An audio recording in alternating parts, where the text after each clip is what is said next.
अस्सलाम वालेकुम एवरीवन। इस लेक्चर में हम स्टार्ट करेंगे अपना पैराग्राफ नंबर 18। काफी छोटा सा पैराग्राफ है और ये भी काफी आसान है। एक नौजवान बाग में बैठा था। अच्छा, नौजवान के लिए काफी सारे वर्ड्स होते हैं।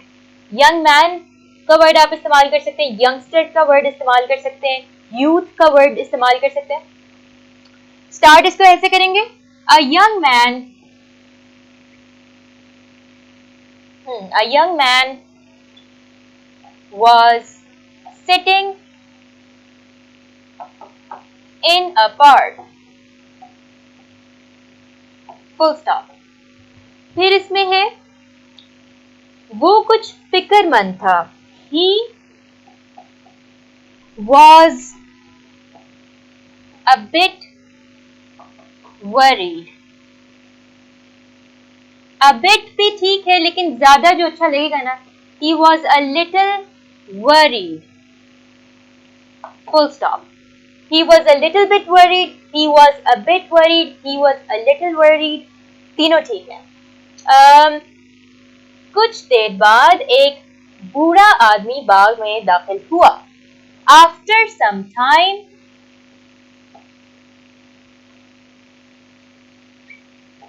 some time में आप स्पेस देंगे और फिर कॉमा लगाएंगे। After some time, an old man entered the park। अच्छा, पार्क भी ठीक है, गार्डन भी ठीक है, no problem.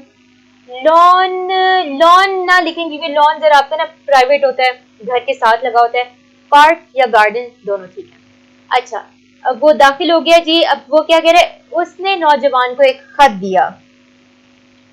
He gave a letter to the youngster, full stop। ठीक है। फिर उसने क्या किया, नौजवान ने खत खोला और उसे पढ़ा। तो अगली दफा हम क्या कर सकते हैं, द यूथ।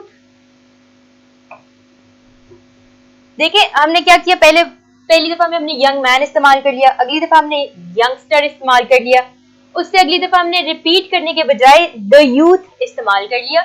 तीनों का एक ही मतलब है लेकिन सिनोनिम्स है तो आपकी राइटिंग थोड़ी सी बेहतर हो जाती है। ठीक है। अच्छा, नौजवान ने खत खोला और उसे पढ़ा। The youth opened the letter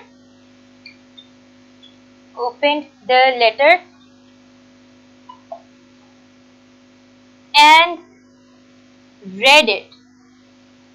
read और read में क्या डिफरेंस है? read आपकी फर्स्ट फॉर्म ऑफ वर्ब है, प्रेजेंट टेंस वर्ब है, और read हमारी पास्ट टेंस वर्ब है।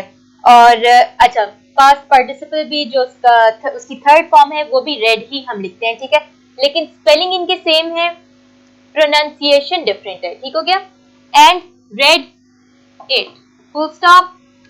फिर आगे, वो खत पढ़कर बहुत खुश हुआ। He became very happy upon reading the letter,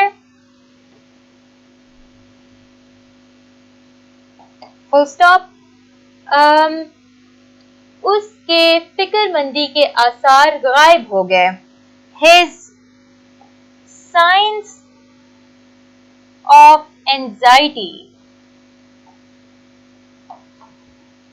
disappeared।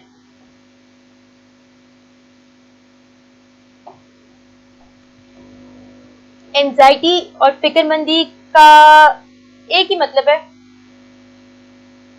Worry जरा होता है थोड़ी कम फिक्र, एंजाइटी होती है बहुत ज्यादा परेशानी। ठीक है, तो एक ही सेंस में इसको इस्तेमाल किया जा सकता है। फिर वो कह रहे कि उसके फिक्रमंदी के आसार गायब हो गए। उसने बूढ़े आदमी का शुक्रिया अदा किया। He thanked the old man, full stop। ठीक हो गया। ये एक दफा पढ़ते हैं। A young man was sitting in a park, He was a little worried. After some time, an old man entered the park. He gave a letter to the youngster. The youth opened the letter and read it. He became very happy upon reading the letter. His signs of anxiety disappeared. He thanked the old man. ये है आपका paragraph 18. इसकी practice करें. मैं आपसे मिलूंगी next lecture में. तब तक के लिए अल्लाह हाफ़िज़.